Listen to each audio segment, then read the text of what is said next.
안녕하세요. 서로 인사하셨나요? 예, 우리 앞뒤 양옆 인사하시는데 손을 딱 잡고 이렇게 인사하시죠. 봄이 왔습니다. 이렇게 인사합시다. 자, 인사 나누시죠. 자, 봄이 왔습니다. 자, 형제님 얼굴에 봄이 왔습니다. 자, 자매님 얼굴에 봄이 왔습니다. 인사 그렇게 해주세요. 봄이 왔습니다. 예, 아직도 겨울인 얼굴이 있어요. 어, 잘 오셨습니다. 같이 기도하고 시작하겠습니다. 사랑과 은혜가 풍성하신 자비로우신 우리 아버지 하나님, 영원한 멸망을 받아 마땅한 우리를 죽기까지 사랑해 주시고 십자가의 보혈로 값없이 우리의 죄를 영원히 도말해 주시고 자녀 삼아 주신 은혜 감사드립니다. 은혜 위에 은혜를 더하셔서 악하고 더러운 세상에 우리를 버려두지 아니하시고 영생의 말씀이 증거되는 몸된 교회 안에서 시마다 때마다 능력의 말씀과 믿음의 교제로 우리를 양육해 주시고 인도해 주시는 은혜를 더욱 감사드립니다. 오늘도 성령께서 우리 가운데 두루 역사하셔서 우리 각자에게 합당한 말씀으로 인도하셔서 우리의 생각과 삶이 변화되고 주님의 마음을 시원케 하는 삶을 살아갈 수 있도록 도와주시옵소서. 우리 모두가 먹든지 마시든지 무엇을 하든지 주님의 영광만을 위한 삶이 되도록 도와주시옵소서. 말씀을 듣는 즐거움으로 그치지 아니하고 그 말씀이 우리의 생각을 다스리며 우리의 삶을 지배하고 그 말씀에 이끌려 사는 저희들이 되도록 도와주시기를 간절히 바라고 원합니다. 많은 말씀이 아니라도 하나의 말씀이라도 우리 각 마음에 새겨서 그 말씀이 우리의 생활로 증거되고 나타나서 하나님의 영광이 드러나는 저희들이 되도록 도와주시기를 간절히 바라고 원합니다. 이 시간 습관적인 신앙생활, 형식적인 신앙생활, 마음이 없는 신앙생활이 얼마나 위험한 것인지 깨달아 알게 하시고 마음을 드리는, 온 마음을 다해 하나님을 섬기는 저희들이 되도록 도와주시옵소서. 우리를 사랑하시는 예수님 이름으로 감사하며 기도드렸습니다. 아멘. 이사야 29장을 찾겠습니다.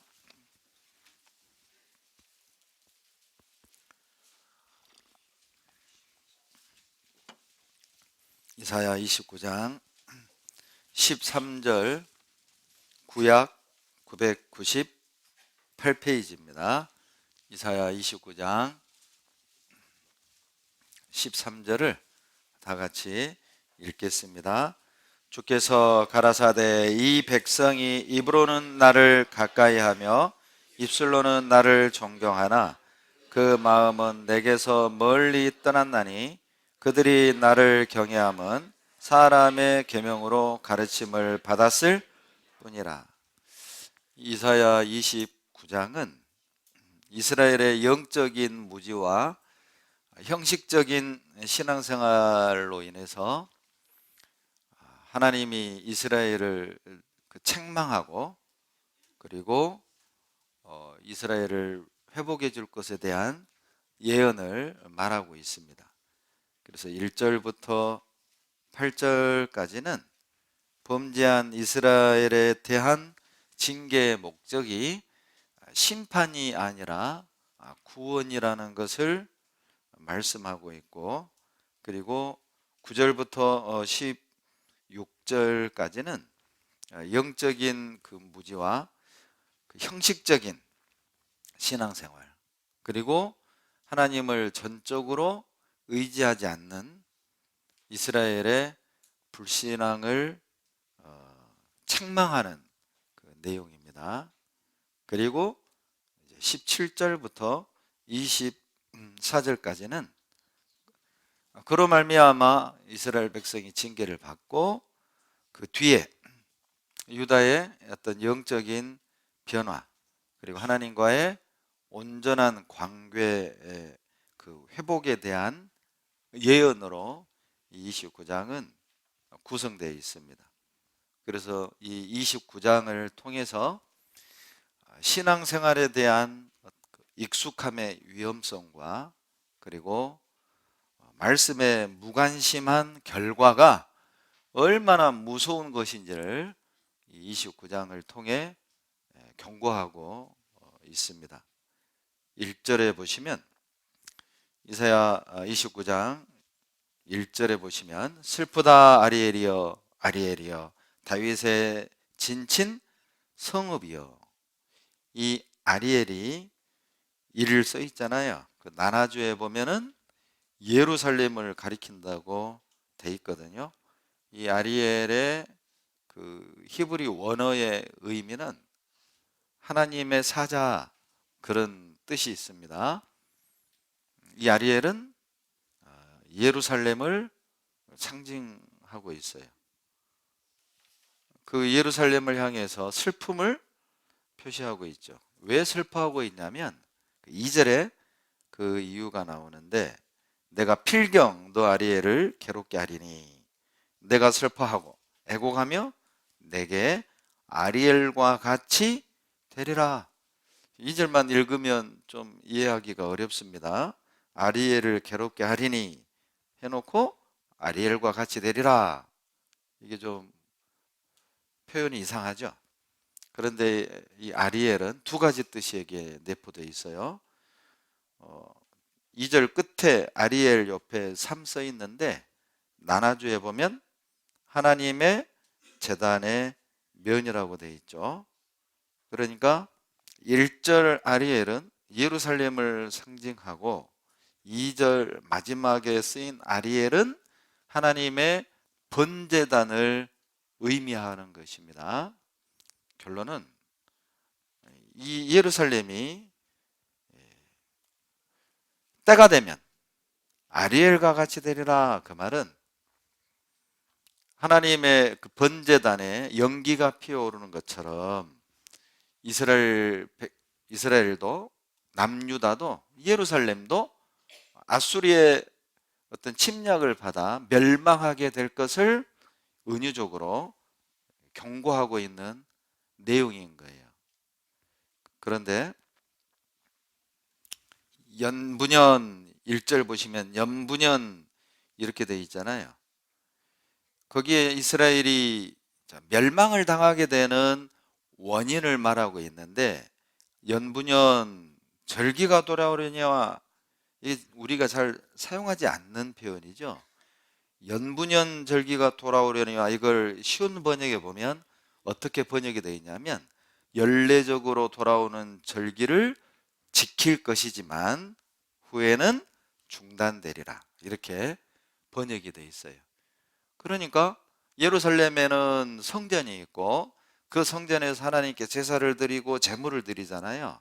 그런데 하나님께 제사를 드리는 이스라엘 백성들의 마음 상태를 아주 쉽게 표현한 내용이 연분연 의례껏 그런 뜻이에요. 형식적으로 그런 뜻입니다. 마음이 없이 그렇게 의역할 수 있어요. 그러니까 때가 되면 제사는 지내요. 절기가 돌아오면 예배는 드리지만 마음이 없어요. 형식적으로 예배를 드리는 겁니다. 그 결과로 2절에서 번제단처럼 불타오르게 될 거다, 심판을 받게 될 거다 경고하고 있는 거예요.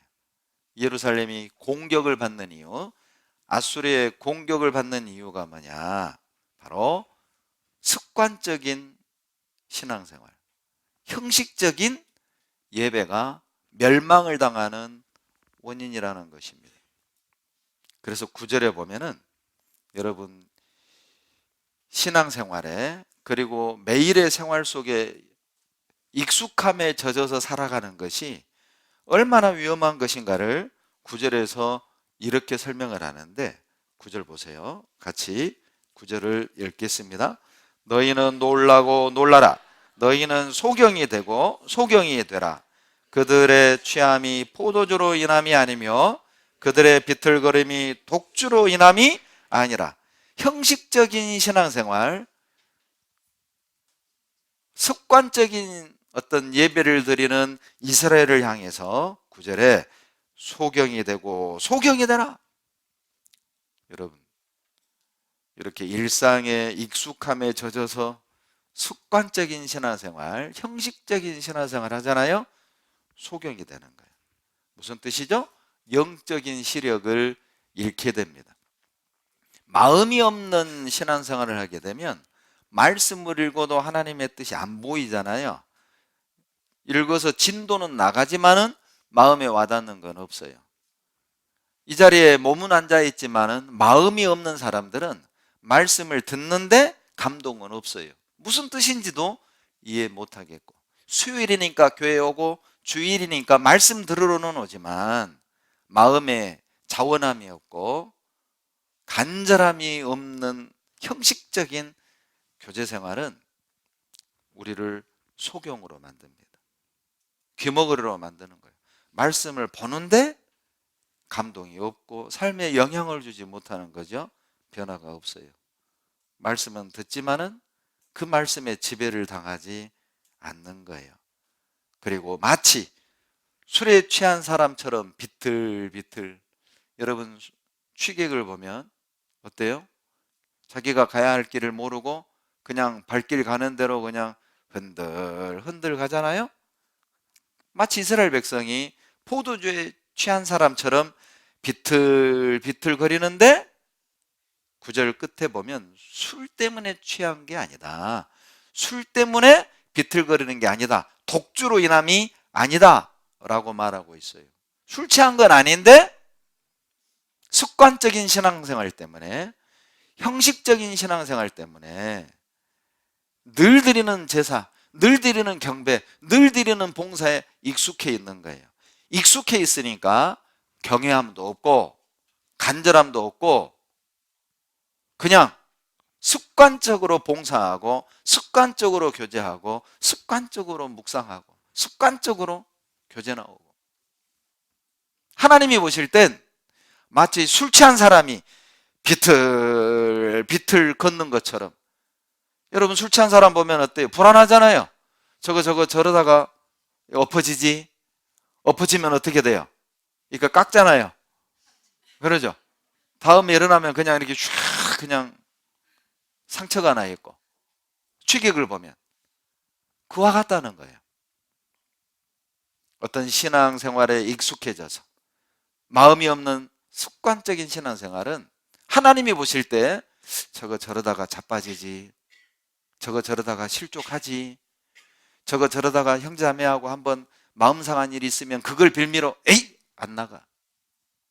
형식적인 마음이 없는 신앙생활을 하는 사람들은 기회만을 엿보고 있어요. 어떤 기회? 교회를 떠날, 봉사를 안 해도 될 적당한 계기를 찾는 거예요. 우리 속담에도 어때요? 울고 싶을 때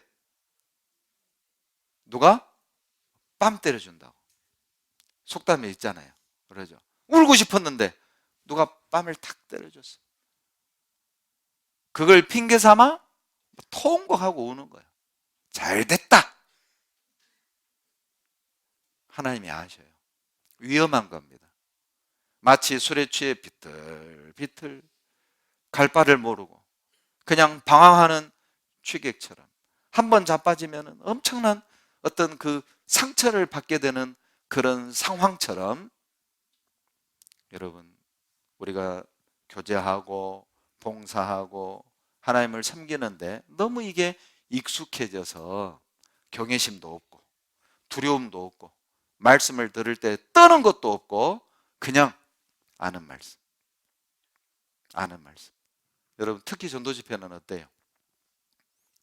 여러분, 전도집회 때 찾는 성경 구절 마음을 들여서 눈여겨보나요? 그냥 습관적으로 창세기 1장 1절 항상 찾는 말씀. 욥기 26장 항상 찾는 말씀. 그냥 습관적으로 암송을 하면 못해요. 그런데 안다고 생각을 해. 그러니까 마음을 들여서 보는 게 아니에요. 대충 쓱 보는 겁니다. 아주 위험한 거거든요. 그러니까 하나님이 볼 때는 저거 저러다가 자빠지지, 저거 저러다가 이단에 미혹되지. 여러분, 늘 듣는 말씀을 안다고 생각을 하고 익숙함에 젖어서 마음을 기울이지 않는 신앙생활 하잖아요. 가능성이 있어요. 자빠질 가능성이 있어요. 우리가 듣는 성경 강연에는 신학적인 측면으로 보면 여러분 조직신학입니다. 신학교에서 배우는 조직신학을 우리는 요점만을 골라서 일주일에 그냥 속성반으로 배우는 거예요.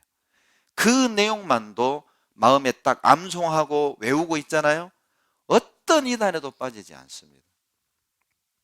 여러분, 오늘날 드러나는 많은 이단들의 공통점 중에 하나가 뭡니까? 존 스토트가 이단을 이렇게 정의 내렸죠. 이단이란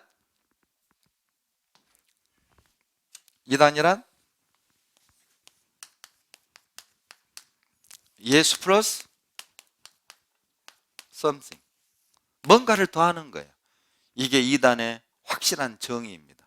이단이 무엇입니까? 예수도 믿고 율법도 지켜야 돼. 이단입니다.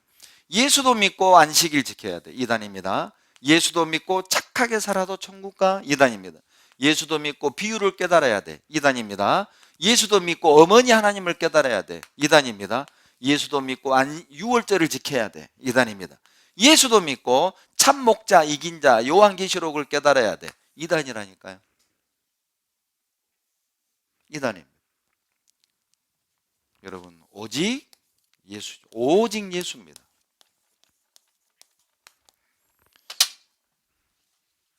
우리가 늘 듣는, 자주 듣는 성경 강연의 내용만 제대로 딱 암송하고 있잖아요. 예수님이 창조주라는 사실, 예수님이 구약의 여호와라는 사실, 그 말씀만을 이렇게 딱 외우고 있어도 아무리 그럴듯한 어떤 논리, 아무리 그럴듯한 구절로 그럴듯한 해석을 한다 할지라도 이단의 결국은 예수 이외의 다른 구원의 방법을 말하는 겁니다. 마지막에 딱 가면 거듭난 사람은 정신이 딱 돌아와요. 예수님 이외의 구원에 얻는 방법을 말하는 거예요.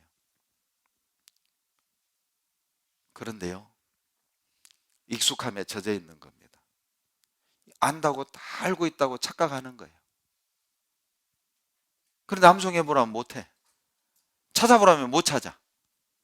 그러니까 전도하다가도 성경 구절을 못 찾고 막 답답하니까 성경에 있어야 하고 그냥 넘어가는 거예요. 어떻게 그렇게 영혼을 살릴 수 있겠어요? 여러분, 약사가요, 약국에 가보면 뒤에 막 5만 가지 그 약재들이 착착착착착착 있잖아요. 그러죠? 그런데 그 능숙한 약사들은 어때요? 환자들 얘기 딱 들어보고, 아, 그러냐고. 그냥 착착착착착 빼가지고 조제해서 딱 주잖아요. 그냥 먹으면 낫는 거예요. 여러분, 이 약이잖아요, 약. 그러죠? 신약, 구약이야. 이 신약, 구약을 우리가 잘 조제해가지고 이방인들 먹이면 사는 거예요. 아니, 그런데 약사가, 아니, 그 좋은 약 있어야 어디에? 그 약국 문 닫습니다. 그런 약사가 어떤 사람을 살리겠어요? 그런데 이스라엘 백성처럼 이사야 29장 9절의 말씀처럼 말씀에 대한 무지와 무관심 때문에 점점 영적인 시력을 잃어가는 거예요. 소경이 되고 소경이 되라. 그리고요, 포도주에 취함같이 그들이 비틀비틀 거리지만은 독주로 인함이 아니라, 술 취한 게 아니에요. 영적으로 취해 있는 거예요. 세상 것에 취해 있는 거예요. 드라마에 취해 있는 거예요. 스포츠에 취해 있고, 낚시에 취해 있고, 여가 생활에 취해 있고, 취해 있는 거예요. 자기가 어디로 가는지도 모르고, 한번 자빠지면은 크게 다칠 것도 모르고 세상 것에 취해서 비틀비틀 살아가는 그 모습을 경고하는 거예요. 습관적인 신앙생활, 형식적인 신앙생활, 경외함이 없이 익숙함에 젖어 사는 신앙생활은 여러분 영적으로 소경을 만드는 거예요. 소경은 엉뚱한 길로 가죠. 이 결과 이스라엘 백성들은 하나님께로 간 게 아니라 애굽으로 나아갔습니다. 이사야 시대와 동일한 시대 배경을 가지고 있는 내용이 열왕기하 18장에 있어요. 열왕기하 18장 찾겠습니다. 시를 꿰놓으시고요. 열왕기하 18장 21절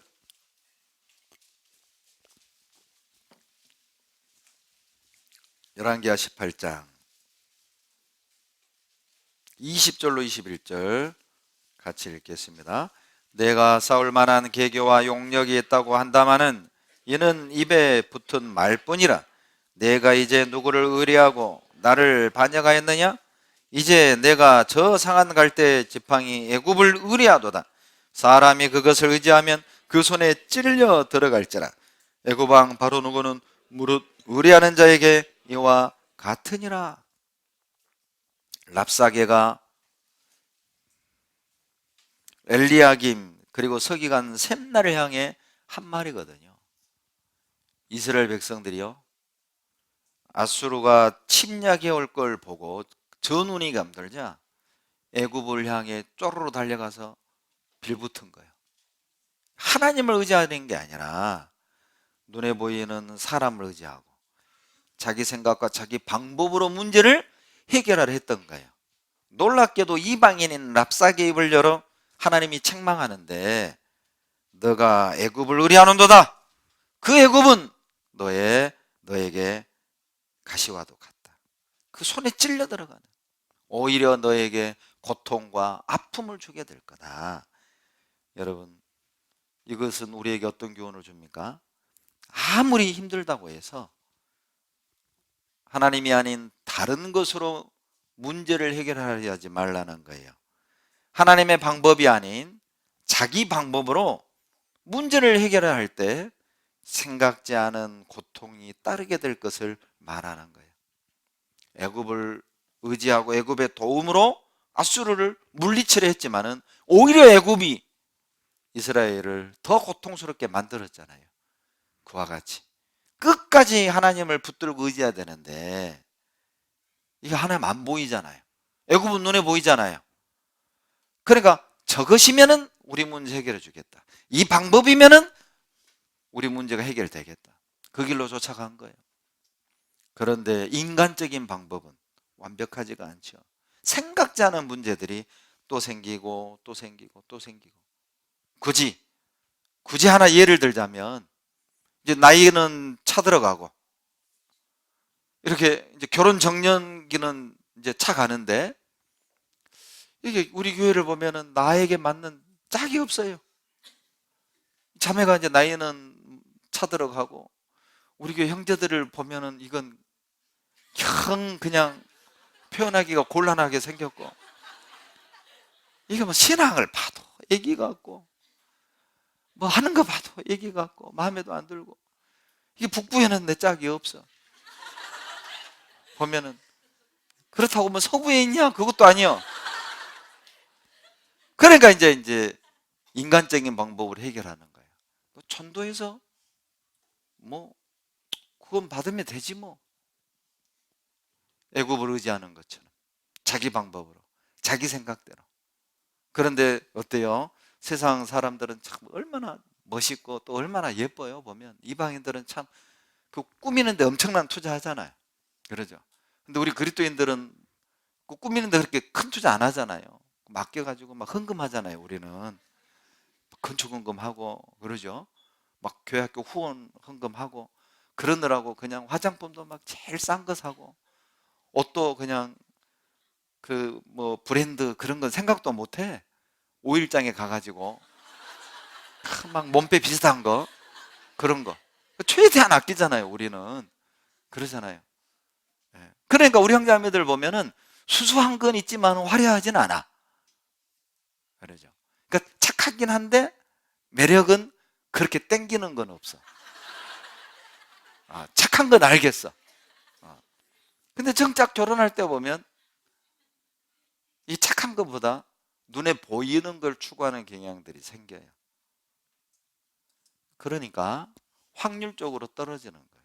보면 자매들의 구원받은 수는 많은데 전국적으로 보면 형제들 구원하는 수가 적어요. 그러니까 수치에 밝은 자매들은 이제 앞날이 걱정이야. 비율로 보면은 막 1대 5? 이게 어떡하냐? 경쟁력이 너무 센데 내 짝이 있을까? 에이, 전도하지 뭐. 전도하면 되지. 애굽을 의지하는 거예요. 여러분, 생각지 않은 너의 손끝을 찌를 것이다. 결혼이라는 문제는 해결되겠지만 여러분, 핍박이라는 생각지 않은 고통이 따르게 될 거예요. 이스라엘이 그랬습니다. 말씀에 무지하고 익숙함에 젖어서 주님을 섬길 때 다른 것을 의지하게 돼 있어요. 자기 방법, 자기 생각이 강하게 드러나게 돼 있다고. 그러면서 핑계가 많아집니다. 불순종하고 합당하지 않은 모습으로 살아가면서 나는 그럴 수밖에 없었어. 핑계가 많아지죠? 이사야 29장 11절로 봅시다. 이스라엘이 핑계가 많아졌어요. 11절. 그러므로 모든 묵시가 너희에게는 마치 봉안책의 말이라. 그것을 유식한 자에게 주며 이르기를 그에게 청하노니 이를 읽으라 하면 대답하기를 봉안이었으니 못하겠노라 할 것이요. 말씀을 가까이 하지 않는 이유가 참 다양합니다. 유식한 사람들은 이 봉안책을 읽으라 핑계대죠. 봉안이었으니 못 읽겠다. 어쩌다가 이런 결과가 나온 걸까요?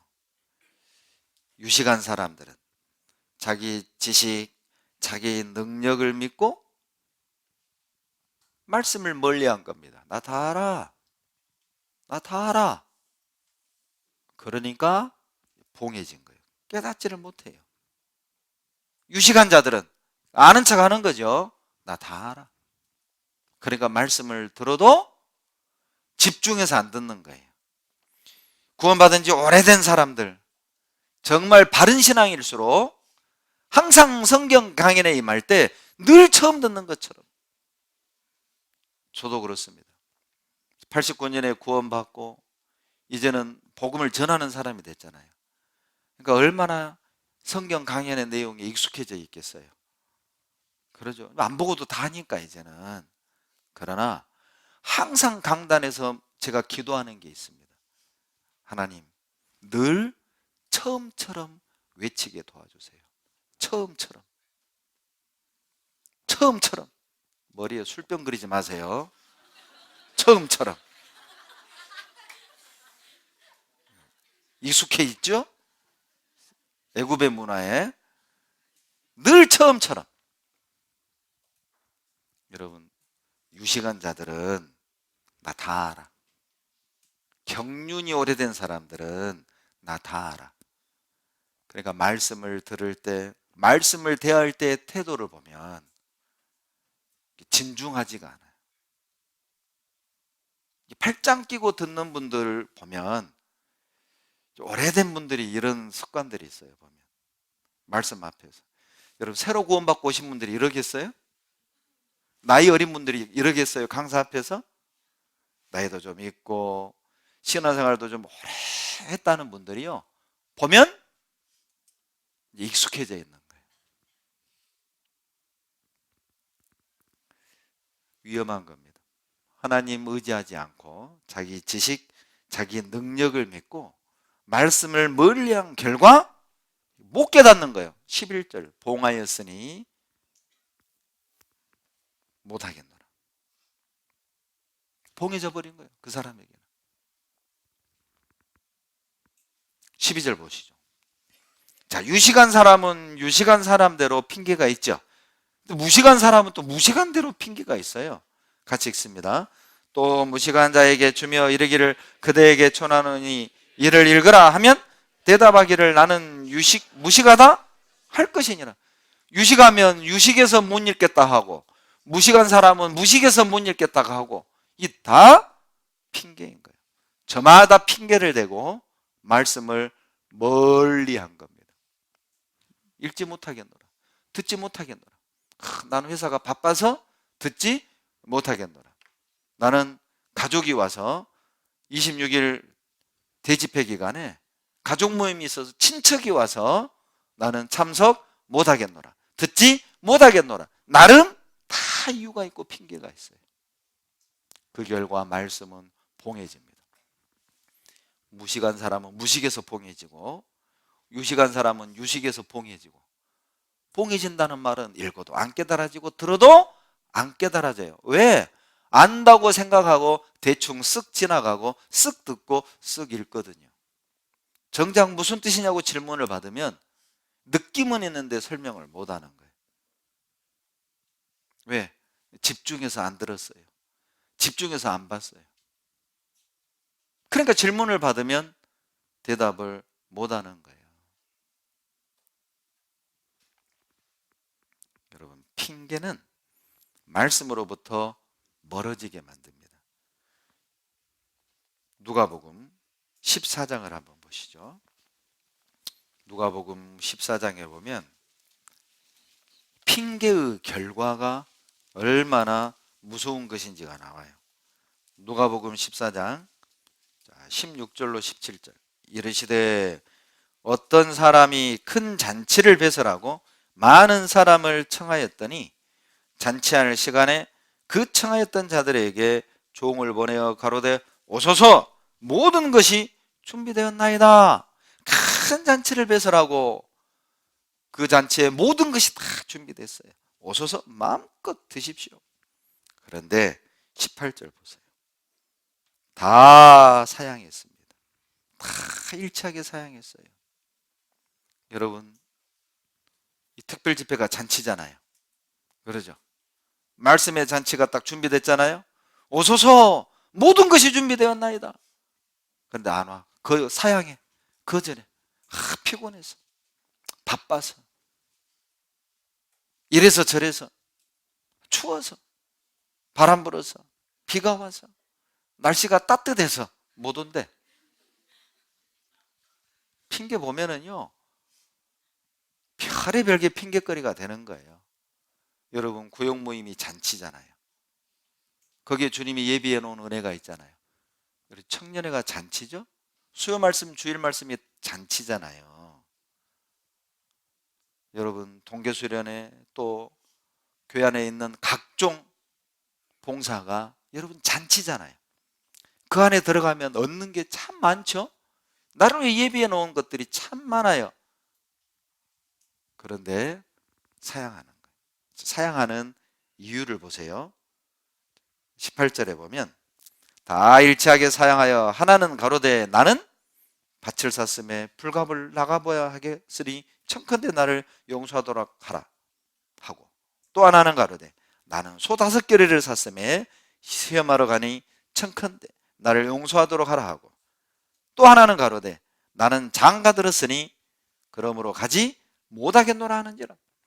밭 사서 못 간다, 소를 사서 못 간다, 장가 들어서 못 간다. 여러분, 밭은 뭘 의미합니까? 소유물입니다. 소유물. 내 소유물과 관계된 것 때문에 어때요? 하나님이 예비한 잔치를 못 가는 거예요.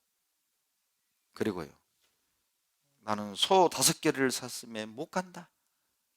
이 소는 뭡니까? 자기의 어떤 직업과 생업과 일과 관계된 것 때문에 사양하는 거예요. 나 일해야 돼, 출장 가야 돼, 공부해야 돼, 시험 봐야 돼. 그러니까 나는 그 잔치에 못 가. 그리고 장가 들어 못 간다. 사람 때문에, 부모 무서워서, 남편 눈치 때문에, 사람 때문에 하나님의 잔치를 핑계대고 거절하는 것이죠.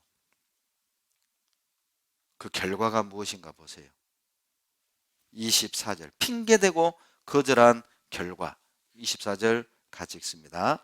내가 너희에게 말하노니 전에 청하였던 그 사람은 하나도 내 잔치를 맛보지 못하리라 하였다 하시니라. 핑계대고 거절한 사람들은 여러분 맛 못 봅니다. 교제의 맛을 못 봅니다. 이 말씀의 맛을 못 봅니다.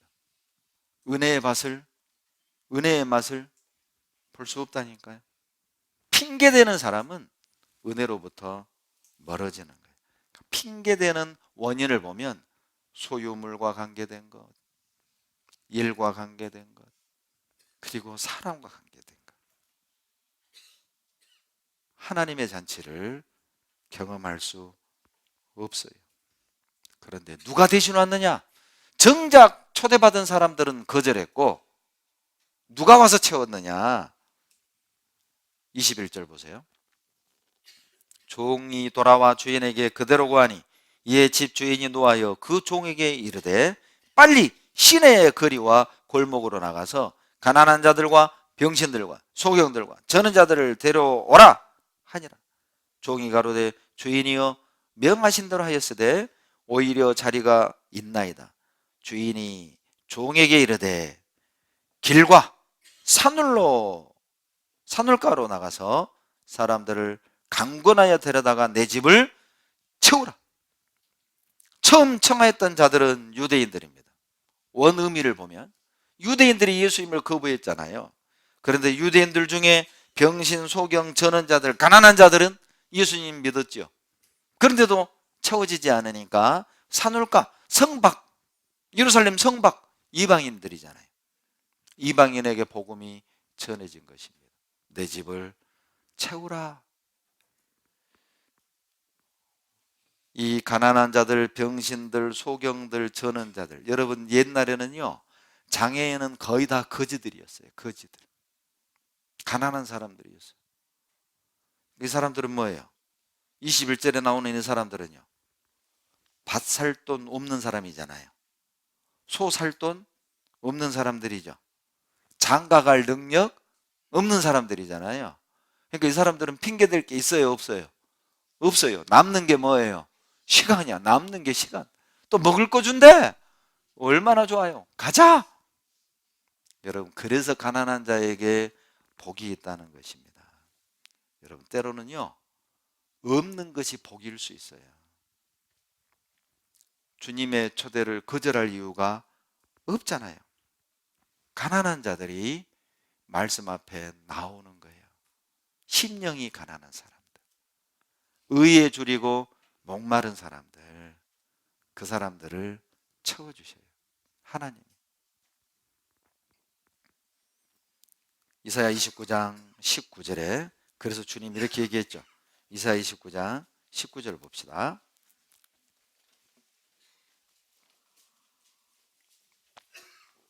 이제 핑계 못 대는 사람이 19절에 나오잖아요. 이사야 29장 19절 같이 읽습니다.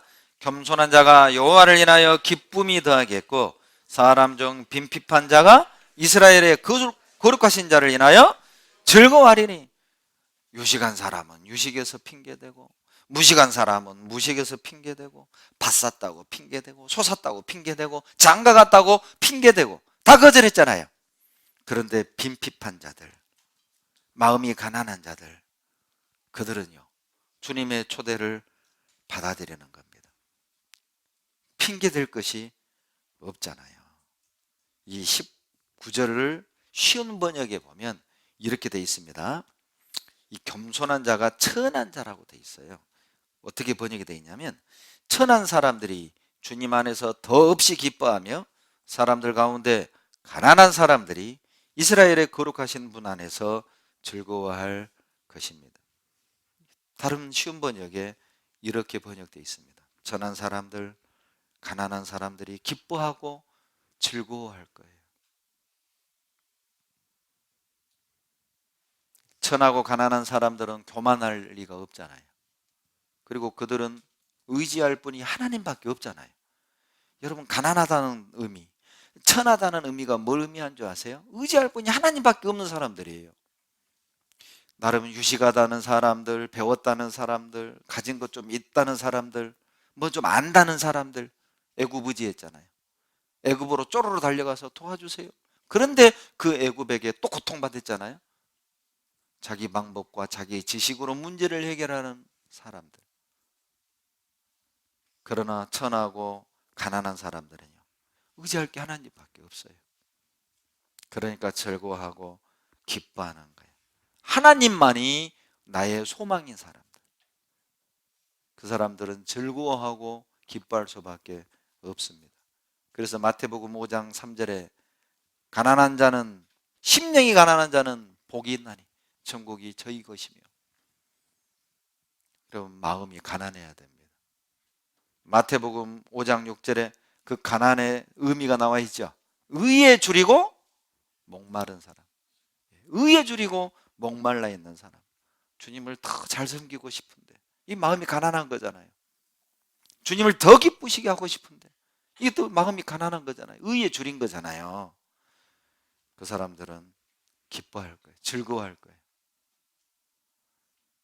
경륜이 쌓일수록 익숙함에 젖어서 마음이 없는 형식적인 신앙 때문에 이스라엘은 심판을 받은 거예요.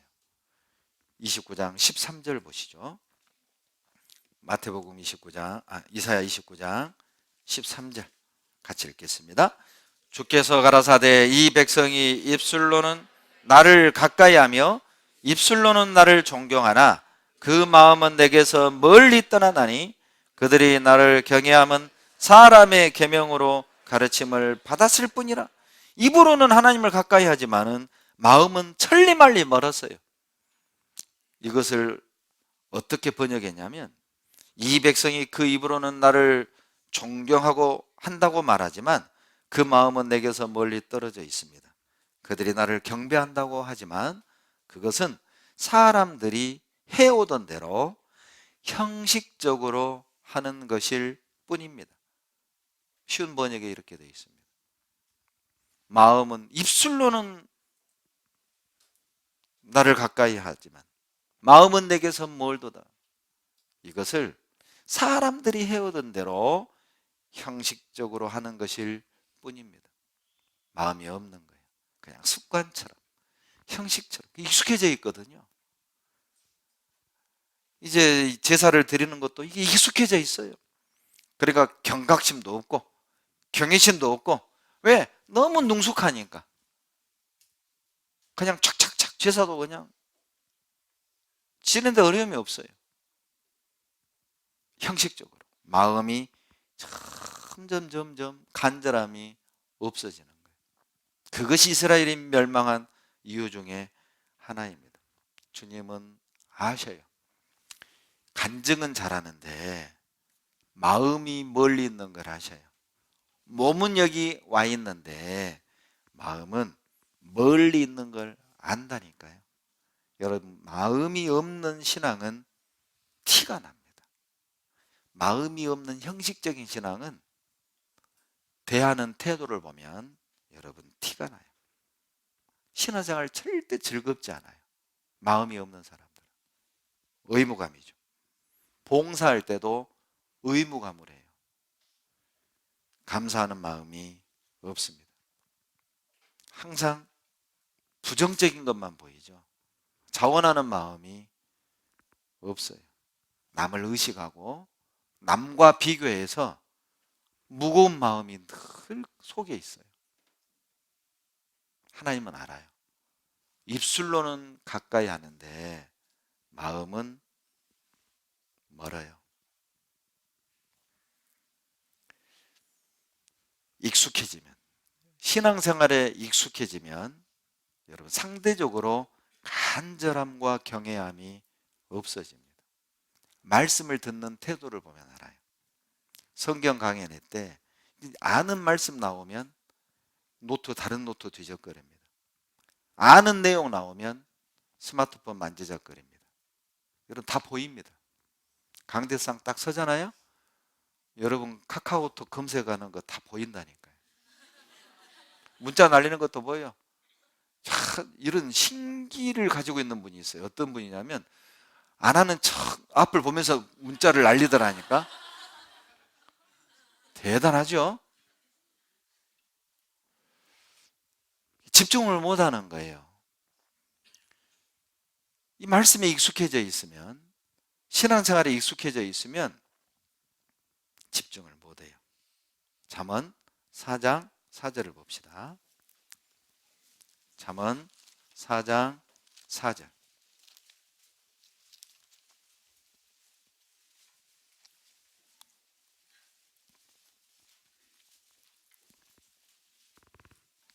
잠언 4장 4절 같이 읽습니다. 아버지가 내게 가르쳐 이르기를 내 말을 내 마음에 두라. 내 명령을 지키라. 그리하면 살리라. 여러분 잘 살고 싶죠? 여러분 정말 신앙생활 잘하고 싶잖아요. 얼마나 간단한 방법입니까? 하나님의 말씀을 마음에 두세요. 살리라 그랬잖아요. 여러분 우리가요, 주일 말씀만 마음에 딱 새겨둬요, 일주일 사는데 전혀 부족함 없습니다. 수요 말씀만 마음에 이렇게 딱 담고 살잖아요. 우리가 승리하는데 부족함 없어요. 이사야 55장 3절에도 너희는 귀를 기울이고 내게 나와 들으라. 그리하면 너희 영혼이 살리라고 그랬잖아요. 사는 방법 또 가르쳐 주시잖아요. 마음에 담는 방법이 뭐예요? 내 말을 너희 마음에 두며 아버지의 말씀을 내 마음에 담는 방법이 무엇입니까? 이사야 55장 3절, 귀를 기울이고 듣는 거예요. 귀를 기울이고 들으면 마음에 담겨지고 말씀이 내 마음에 딱 새겨지면 살리라, 삽니다. 육신을 이기고 삽니다. 죄를 이기고 삽니다. 절망을 이기고 삽니다. 우울감을 이기고 산다니까요. 신앙이 회복이 될 거예요. 귀를 기울이고 내게 나와 들으라. 그리하면 살리라. 그런데 마지막 시대가 될수록요, 하나님께 집중을 못하도록 우리 마음을 나누는 것들이 너무 많아요. 여러분 오늘 하루 24시간 어떻게 사용했는가 집에 가서 계산해 보세요. 몇 시간 잤는지, 스마트폰 몇 시간 만지작거렸는지, 인터넷 몇 시간 서치했는지, 사람들과 만나서 몇 시간 잡담했는지 한번 계산해 보라고. 우리 마음을 뺏는 게 너무 많아요. 그러니까 저희 어렸을 때만 해도요, 고작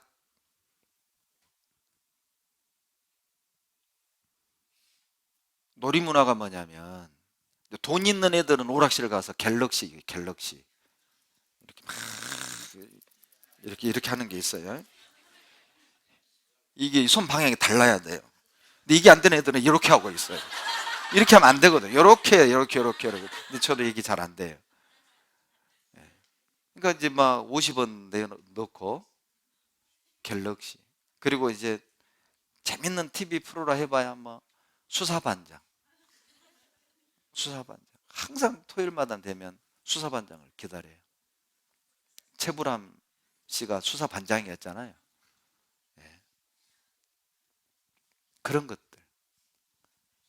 그러니까 어때요?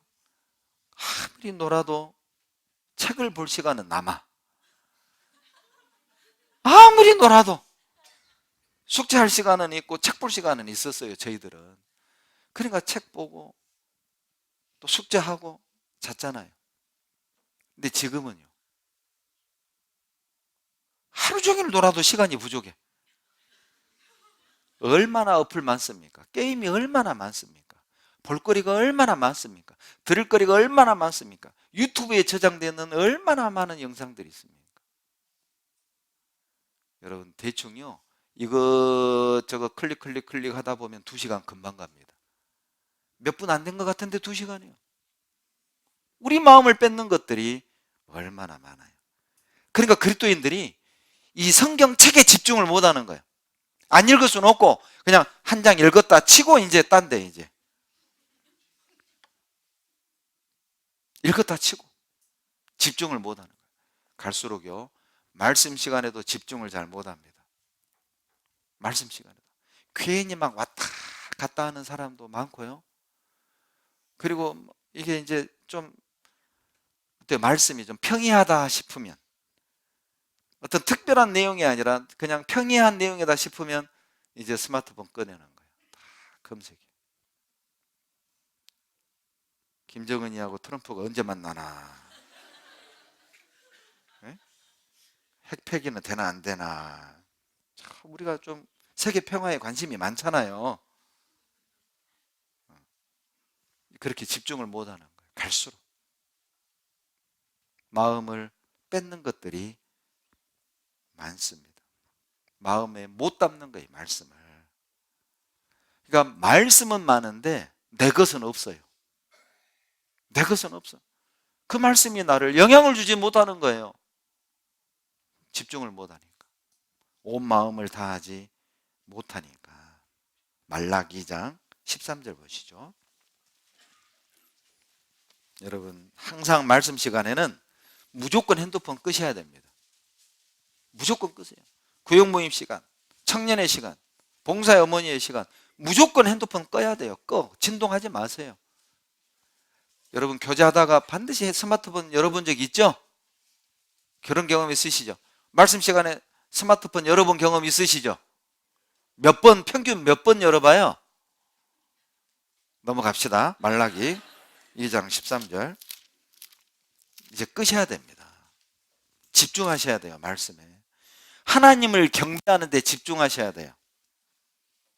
아마 제사장이 지성소에 들어가서 스마트폰 켰다가는 아마 죽었을 거예요. 그러죠? 하나님 죽여버릴 거라고. 어디 지성소에서 스마트폰을 열어. 다행히 그 시절에는 스마트폰 없어서 다행이죠. 말라기 2장 13절 같이 읽겠습니다. 너희가 이런 일도 행하나니 곧 눈물과 울음과 탄식으로 여호와의 단을 가리우게 하도다.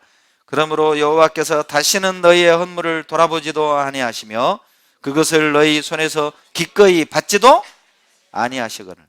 여러분, 이 말씀을 이해하려면 10절부터 12절 내용을 봐야 하는데, 내용이 뭐냐면 조강지처를 버리고 이방인 딸을 첩으로 드리는 죄를 범했어요.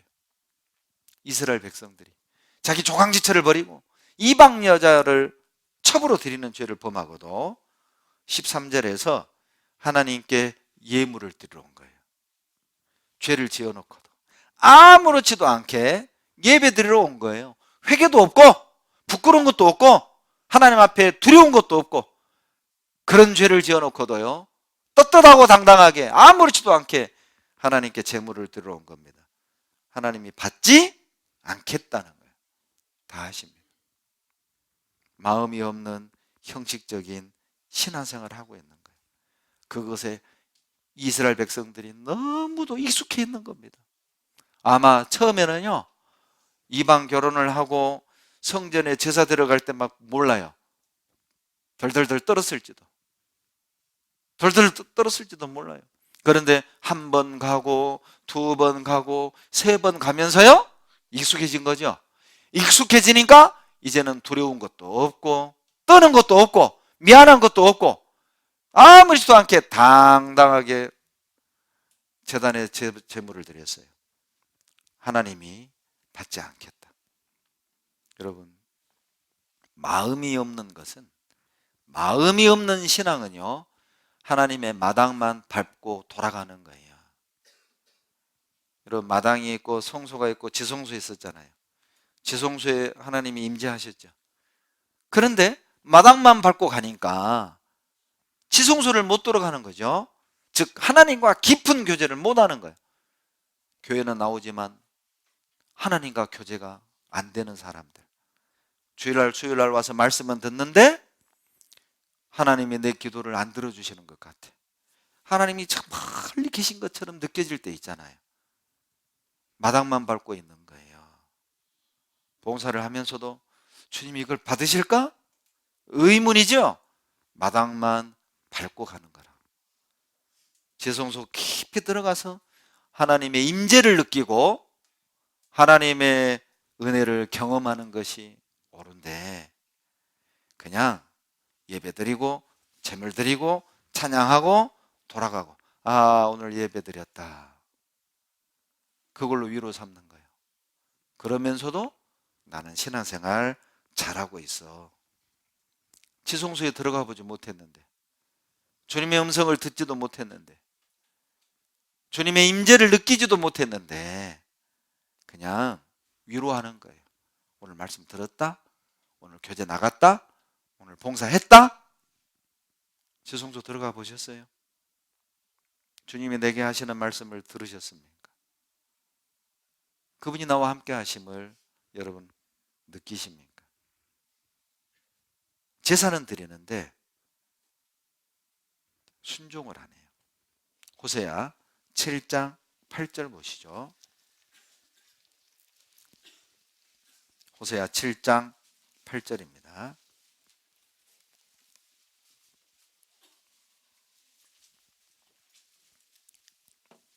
(7장 8절) 구약 1262페이지 같이 읽습니다. 에브라임이 열방에 혼잡되니 저는 곧 뒤집지 않은 전병이로다. 여러분, 전병을 뒤집지 않으면 어떻게 돼요? 한쪽은 타고 한쪽은 익고, 그러죠? 이게 뭐 익은 쪽을 보면은 이거 맛있게 익었네. 근데 뒤집어 보면 새카맣게 탔어요. 먹어요, 못 먹어요? 못 먹어요. 교제는 나와, 봉사는 해, 신앙이 좋은 것 같아. 그런데 뒤집어 보면, 속을 살펴보면 마음은 없어요. 못 먹어요. 하나님은 못 받아요.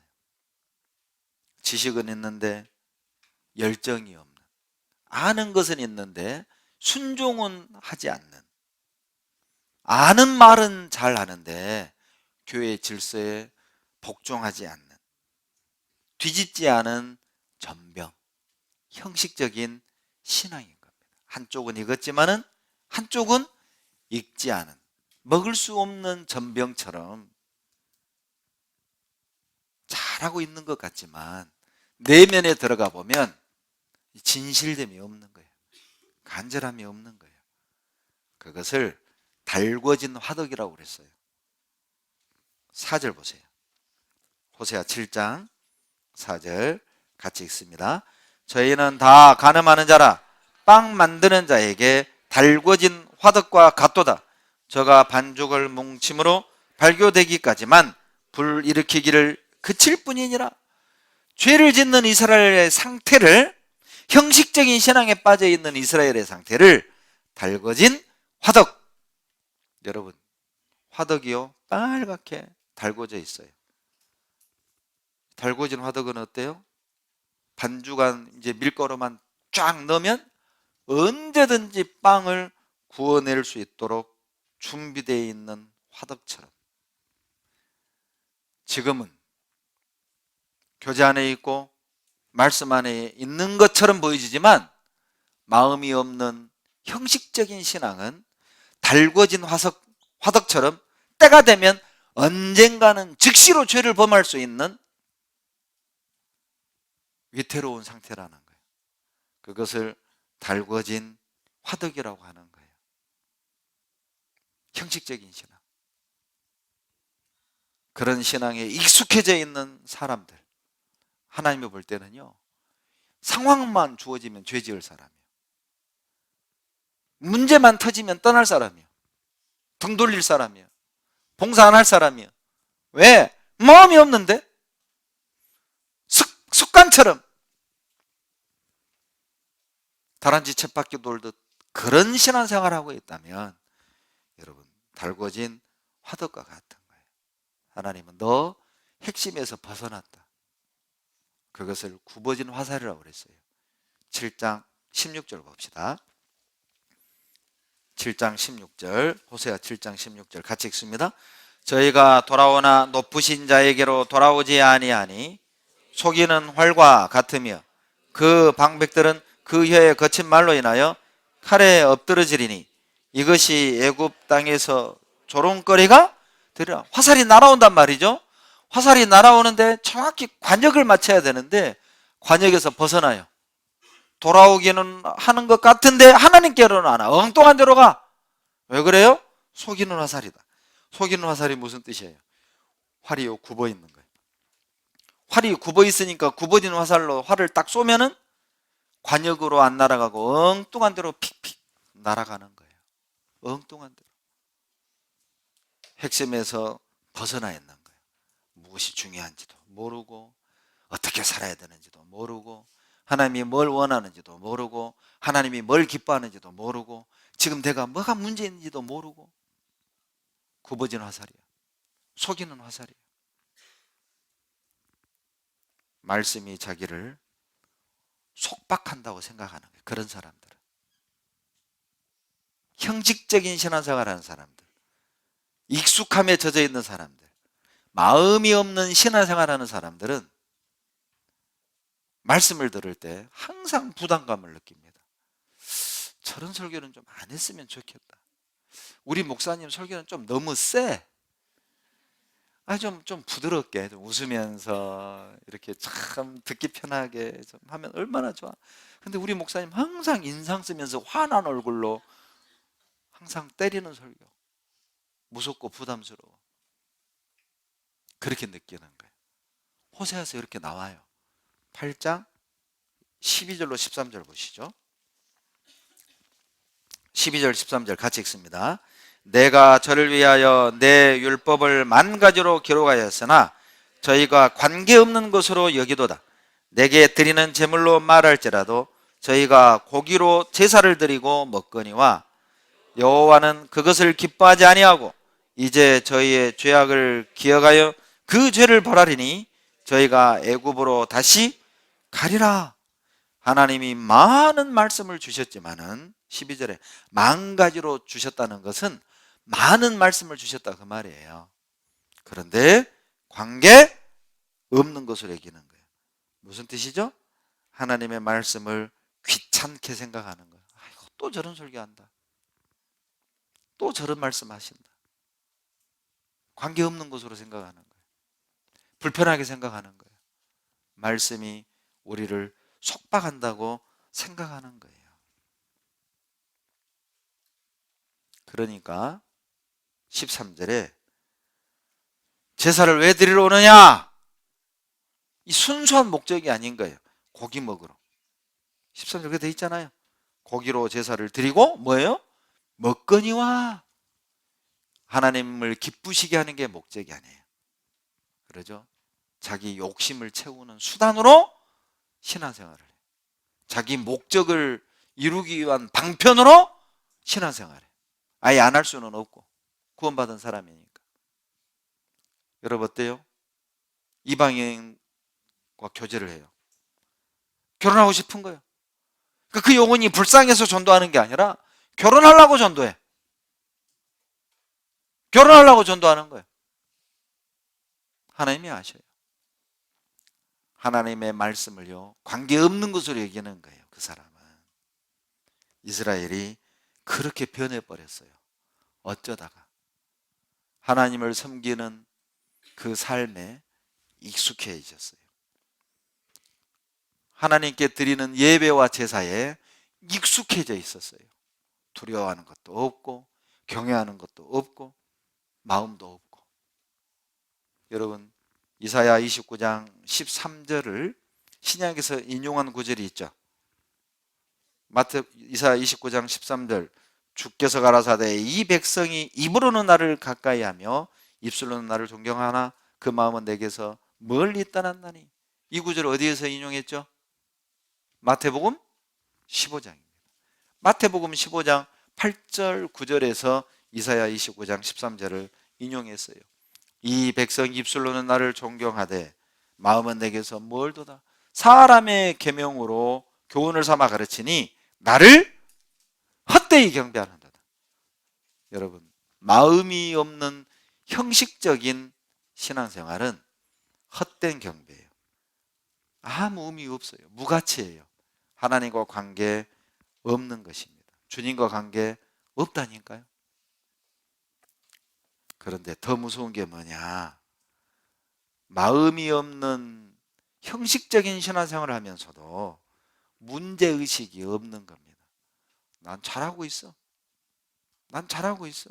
이거 뭐 주일날도 나가고 있고 수요일도 나가고 있고 교회에서 봉사도 하는데 뭐 난 잘하고 있어. 그게 더 위험한 거예요. 예레미야 6장 20절 보시죠.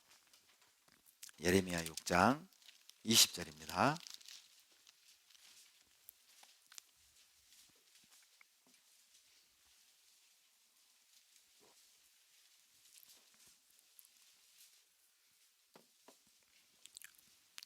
예레미야 6장 20절 같이 읽습니다. 시바에서 요양과 원방에서 향품을 내게로 가져오면 어찌미뇨 나는 그들의 번제를 받지 아니하며 그들의 희생을 달게 여기지 않노라. 여러분, 이 시바가 어딘 줄 아세요? 아라비아 반도에 있는 사베안 왕국이라고 합니다. 주석에 보면은요, 아라비아 반도에 있는 사베안 왕국에서 나는 유향, 그러니까 외제잖아요. 외제, 쉽게 얘기하면 외제 유향이에요. 그러니까 싸겠어요, 비싸겠어요? 비싼 거예요. 외제니까. 예나 지금이나 외제는 비싸요. 그러죠? 그리고 원방에서 향품을 내게로 가져오며, 여기서 원방은 인도랍니다. 인도. 주석가들이 말하기를 인도에서 나는 유향, 향품을 사가지고 하나님께 드렸어요. 그 비싼 것을. 그런데 하나님은 받지 않으신다. 왜? 비싼 예물은 드리는데 마음은 안 드렸어요. 마음이 없는 예물은 하나님이 받지 않는다는 거예요. 제사는 드리는데 순종은 안 했다니까요. 그러면서도 그들은 생각하기를, 야, 잘하고 있어. 이 비싼 거 드렸잖아. 이 좋은 거 드렸잖아. 난 잘하고 있어. 문제의식을 느끼지 못했어요. 하나님은 우리에게 요구하는 게 있어요. 누가 너희에게 짐승과 무수한 재물을 요구하더냐? 하나님이 그런 걸 요구한 게 아니에요. 하나님이 우리에게 뭘 요구하시죠? 마음입니다. 신명기 10장 12절. 신명기 10장 12절.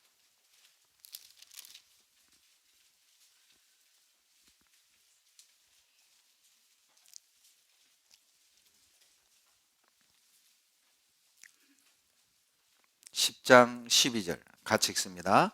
이스라엘아, 내 하나님 여호와께서 내게 요구하시는 것이 무엇이냐?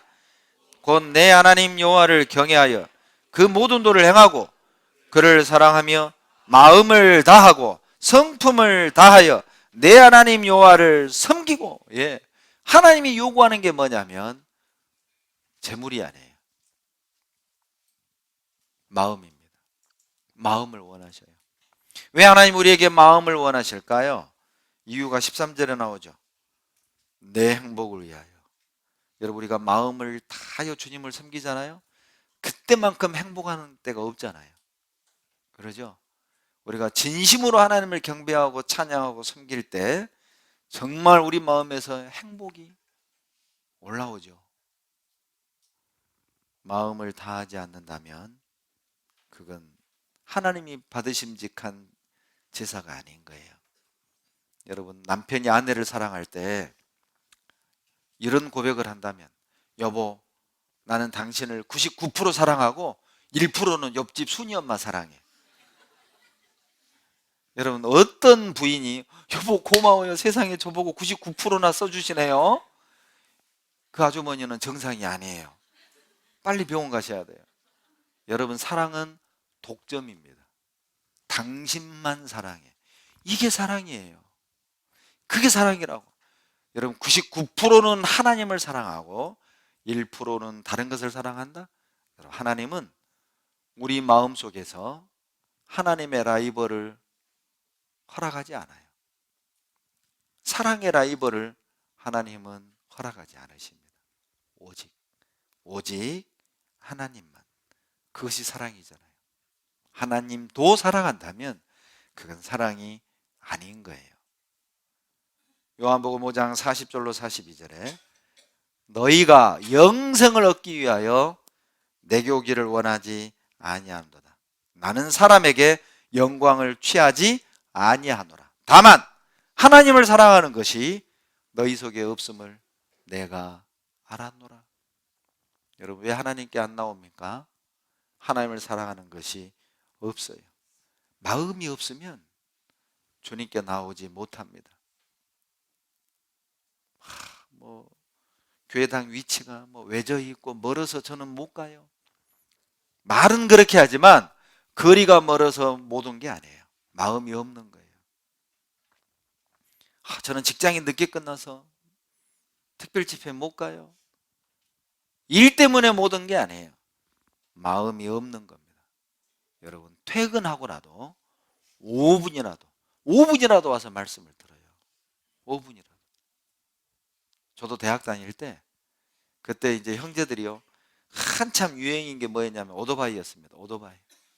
그러니까 광주교회 그 소태동 교회가요, 골목으로 이렇게 쑥 들어가거든요. 그래서 상당히 외진 곳에 이제 교회당이 있었어요. 그런데 그 좁은 그 길을요, 형제들이 이렇게 이제 뭐 말씀 끝나고 나올 때 막 부릉부릉 동네가 떠날라가요. 동네가. 이건 뭐 완전히 그 무슨 히피족도 아니고 그냥 가방 탁 얽어매고. 근데 오토바이를 타는 이유가 있어요. 아주 빠른 교통수단이거든요. 저도 그랬고, 뭐 아르바이트 하고 과외도 하고 봉사도 하고 학교 모임도 인도하고 또 말씀 공부도 해야 되고 말씀도 들어야 되고 봉사도 해야 되고. 요즘에야 이제 그 학교 수양회 때 초등부 연극하고 인연극 하는 게 보니까 많이 없는 것 같은데, 저희들이 봉사할 때는요 항상 인연극과 연극을 올려야만 했어요. 수양회 때는. 그러면 이제 수양회 3개월 전부터 합숙에 들어갑니다. 형제들과 같이 자면서 대본을 직접 만들고 인형을 직접 만들고 틀을 직접 만들고 옷을 만들고. 정신이 없어요, 수양회 전에는. 그리고 또 연극을 새벽 1시까지 막 천사가 나오는 장면, 삑 도는 장면, 막 지금 생각하면 무서워요. 막 스텝을 어떻게 해야 되고 막 천사가 좀 뭐 대충 돌면 또 어때? 막 옷이 어떻게 날려야 되고 막. 그때는 그걸 그렇게 연습을 하고 새벽 1시까지. 그러니까 말씀을 들으려면 이게 뭐 오토바이를 타고 다닐 수밖에 없어요. 제가 이제 다니던 학교에서 우리 교회를 가는 지름길은 산을 넘어가야 됩니다. 산을. 도로로 안 오고 그냥 오토바이를 타고 산을 넘어가요. 산을. 근데 제가 타고 다니는 오토바이는 산악용은 아니에요. 그리고 형제들이요, 알바가 끝나고 말씀이 다 끝나는데도 5분을 들으려고 오는 거예요. 5분 들으려고. 근데 신기한 건요, 그 5분 동안에 형제자매들의 사랑을 딱 느끼게 해줘요. 가는데 말씀 끝나고 다 나옵니다. 돌아가는 형제자매들을 얼굴 보면서 인사하면서도 마음이 편안해. 반가워. 여러분, 멀어서 못 간다? 바빠서 못 간다? 마음이 없는 거죠. 거리가 문제가 아니에요. 일이 문제가 아니라고요. 요한복음 12장 4절로 6절에 제자 중 하나로서 예수를 잡아줄 가룟 유다가 말하되 이 향유를 어찌하여 300데나리온에 팔아 가난한 자들에게 주지 아니하였느냐? 유다가 마리아에게 한 말이죠. 300데나리온에 팔아가지고 가난한 사람들을 도왔다면 많이 도왔을 텐데 그 얘기만 들으면 유다 멋있어 보이잖아요. 이야, 유다 참 멋지다. 참 대단한 형제다. 그런데 주님이요 종곡을 그 다음 절에 콱 찔렀어요. 이렇게 말하면 가난한 자들을 생각함이 아니요 저는 도적이라 돈깨를 맞고 거기 넣는 것을 훔쳐가며라. 하나님 알고 계셨어요. 가난한 사람 생각해서 하는 말이 아닙니다. 주님 일하다 보면은요 가끔 그런 사람들 있죠. 아니 꼭 건축해야 되냐고, 꼭 예? 이렇게 막 큰 돈 들여가지고 이렇게 무리해가지고 건축할 필요가 있냐고.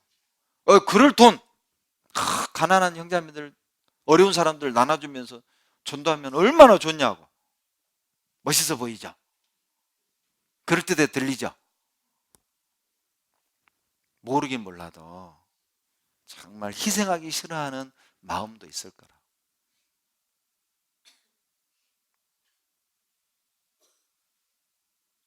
모르긴 몰라. 마음이 없으면 절대 하나님께 드릴 수 없습니다. 시간도 드릴 수 없고 물질도 드릴 수 없고 내 땀도 내 피도 한 방울도 드릴 수 없어요. 마음이 없으면. 잠언 23장 26절입니다. 잠언 23장 26절.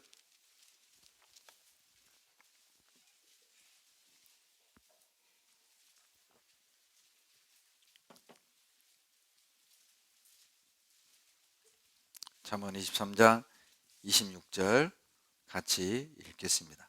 내 아들아 내 마음을 내게 주며 내 눈으로 내 길을 즐거워할지어다. 내 마음을 내게 주며 딴 데 주지 말라는 거죠. 너의 마음을 인터넷에 주지 마라. 너의 마음을 스마트폰에 주지 마라. 너의 마음을 게임에 주지 마라. 너의 마음을 비트코인에 주지 마라. 너의 마음을 스포츠에 주지 마라. 너의 마음을 내게 다오. 내게 다오. 왜? 여러분, 마음이 있어야 하나님을 사랑할 수 있어요. 마음이 있어야 힘을 다해 하나님을 섬길 수 있다니까요. 그래서 신명기 6장 5절 너는 이 정도는 외우셔야 돼요. 너는 마음을 다하고 성품을 다하고 힘을 다하여 주 너의 하나님을 사랑하라. 마음을 다하고 성품을 다하고 힘을 다하여. 여러분, 마음이 먼저죠. 마음이 있어야 힘을 다해서 하나님을 사랑할 수 있어요. 여러분, 마음이 어디 있습니까? 지금 내 마음이 어디 있습니까? 역대상 29장은 한번 찾아봅시다. 역대상 29장은 다윗의 유언입니다. 역대상 29장에서 다윗이 죽죠. 그리고 죽음 직전 1절에 보면은 이스라엘 백성들을 모아놓고 마지막 유언을 하는데, 유언 내용이 뭐냐? 솔로몬과 합하여 솔로몬을 도와서 하나님의 성전을 세우라는 겁니다.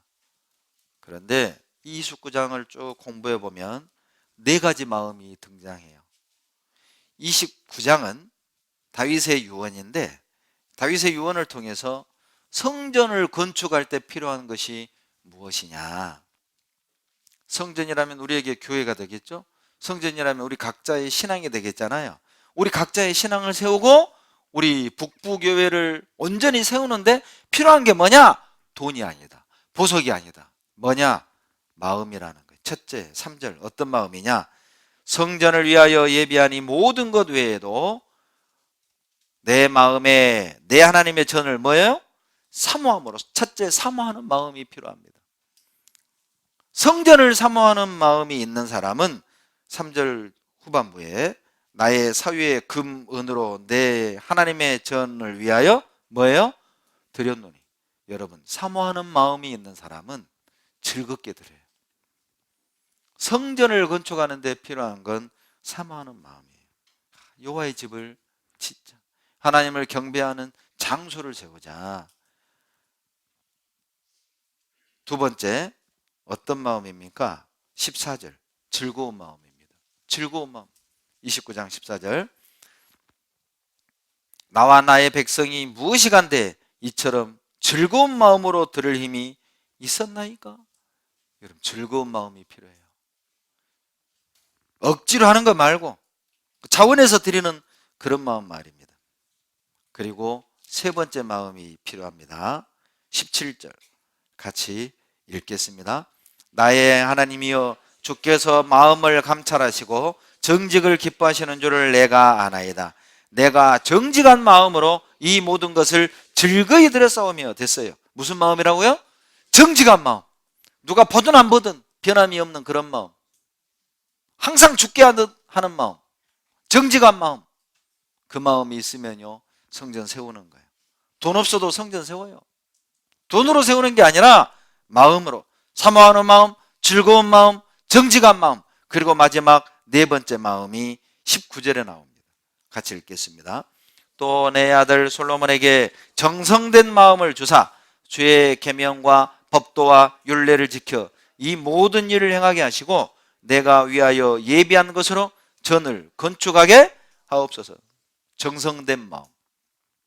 이 정성된 마음이요, 다른 번역에 보면 일편단심 그렇게 번역이 되어 있어요. 변함이 없는 마음, 이게 정성된 마음이요. 항상 똑같은 마음, 그것이 정성된 마음이에요. 성전은 금은 보석으로 짓는 게 아닙니다. 성전은 마음으로, 사모하는 마음으로, 즐거운 마음으로, 정성된 마음으로, 정직한 마음으로 짓는 거예요. 그래서 하나님이 마음을 달라는 겁니다. 그 마음을 들이면 우리 교회를 세워주셔요. 그리고 우리 신앙을 세워주셔요. 마음이 있으면 어떤 가난, 어떤 오해, 어떤 핍박도 극복할 수 있어요. 여러분, 마음만 먹어도 하나님께서 기뻐하시고 도와주신다니까요. 마음 먹으라고. 마음을 먹으라고. 하나님 이렇게 살지 않겠습니다. 마음을 먹으라고. 하나님 뜨겁게 살랍니다. 마음 먹어보라고. 하나님 저 죄를 버리랍니다. 한번 마음을 먹어봐요. 하나님 작은 여우를 잡겠습니다. 마음을 먹어보라고. 하나님이 기뻐하시고 도와주셔요. 목사님 저는요 작심 3일이에요. 그 3일을 못 넘겨요. 간단한 방법이 있죠. 어떻게 하라고요?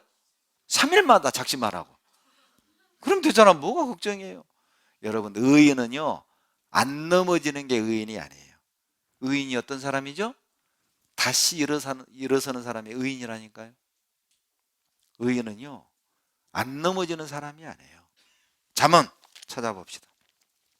잠언 24장 16절.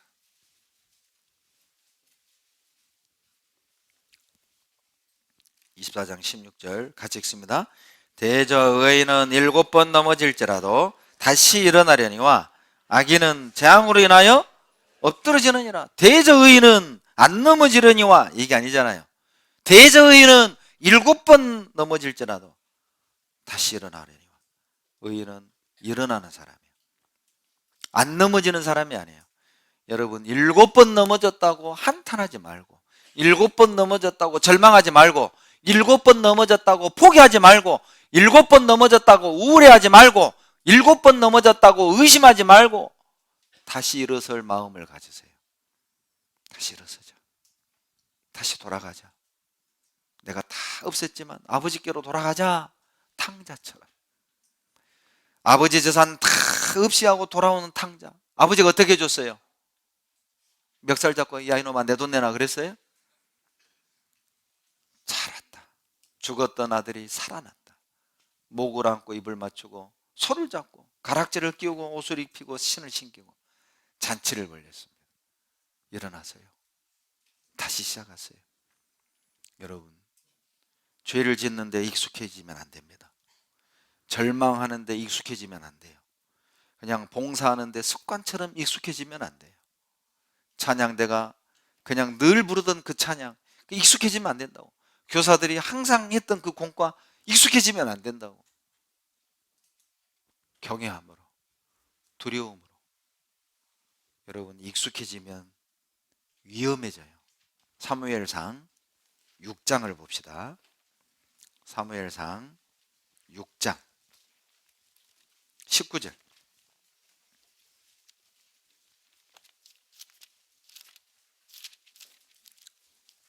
사무엘상 6장 19절.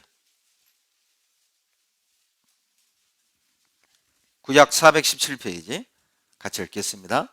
베스메스 사람들이 여호와의 궤를 들여다본 거로 그들을 치사 5만 70인을 죽이신지라. 여호와께서 백성을 쳐서 크게 살육하셨으므로 백성이 애곡하였더라.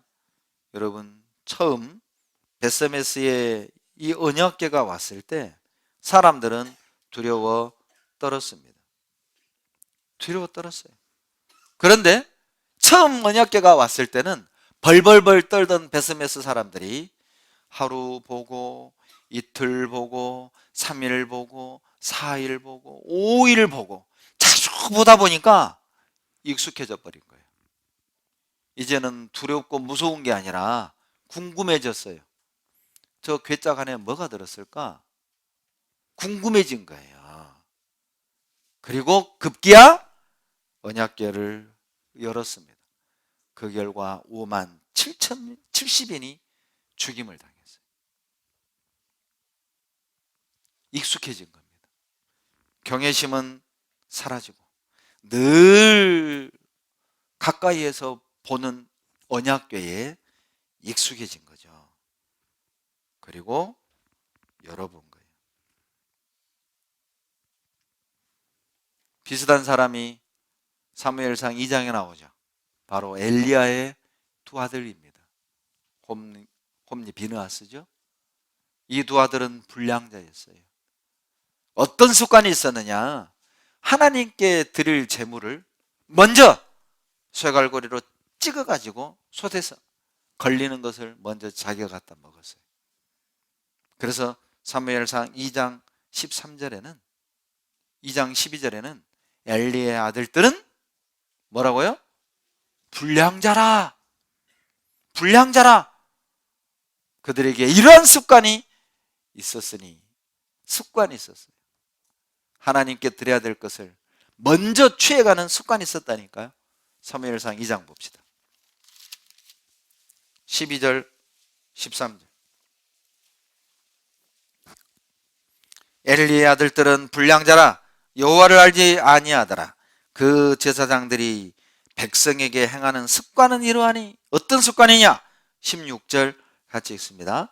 그 사람이 이르기를 반드시 먼저 기름을 태운 후에 내 마음에 원하는 대로 취하라 하면 그가 말하기를 아니라 지금 내게 내라 그렇지 아니하면 내가 억지로 빼앗으리라 하였으니. 16절 먼저 동그라미 해보세요. 먼저 하나님께 드려야 되는데 아니라 지금 내놔. 이런 못된 습관이 있었어요. 여러분, 우리 아침에 눈 뜨면 제일 먼저 뭐부터 합니까? 제일 먼저 기도부터 해야죠. 그리고 성경부터 보셔야 됩니다. 그런데 습관처럼 TV를 켜고 습관처럼 스마트폰 검색을 하고 습관처럼 컴퓨터를 켜고 습관처럼 신문지부터 열어보고 습관처럼 뉴스부터 보고. 엘리의 두 아들들은 불량자라. 아주 나쁜 습관이 있었어요. 하나님께 드려야 될 것을 먼저 취하는. 아침에 일어나서 제일 먼저 시간을 하나님께 드려야 되잖아요. 아침에 일어나서 제일 먼저 하나님을 대면해야 되잖아요. 말씀을 대면해야 되잖아요. 어떤 그리스도인은 말하기를 나는 하루를 하나님을 먼저 배우기 전에는 어떤 인간도 만나지 않겠다. 어떤 그리스도인의 간증입니다. 일어나자마자 기도하고 성경부터 보겠다 그 말이요. 여러분 어떤 습관 갖고 계세요? 그리스도인이 말씀을 충분히 읽으셔야 돼요. 충분히 들으셔야 돼요. 익숙해지잖아요. 이 지혜가 없어집니다. 이사야 29장 14절 보세요.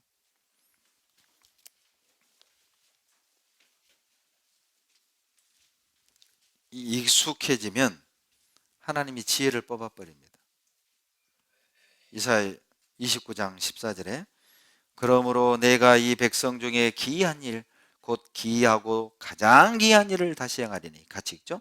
그들 중에 제자의 지혜가 없어지고 명철자의 총명이 가리워지리라.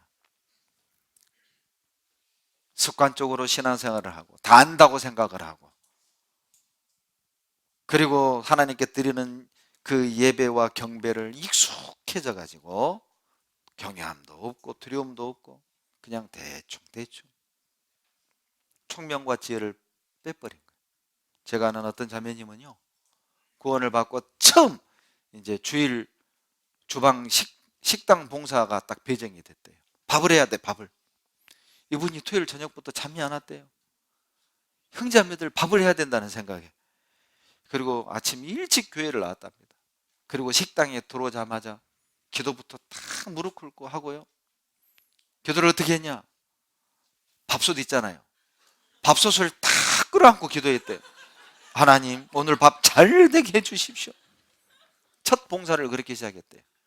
그런데 1년 밥하고 2년 밥하고 3년 밥하고 이제 교회 주방 살림에 익숙해지면 어때요?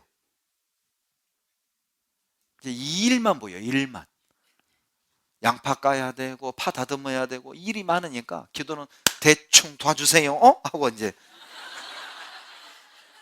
일. 그러니까 기도하다가도 막 일이 생각나. 양파 까야 되는데. 목사님 기도를 저렇게 길게 해. 빨리 끝내지. 생강 까야 되는데. 일 생각만 하는 거예요. 익숙해지면 하나님이 멀어져요. 기도가 단순해져요. 마음을 다하지 않아요.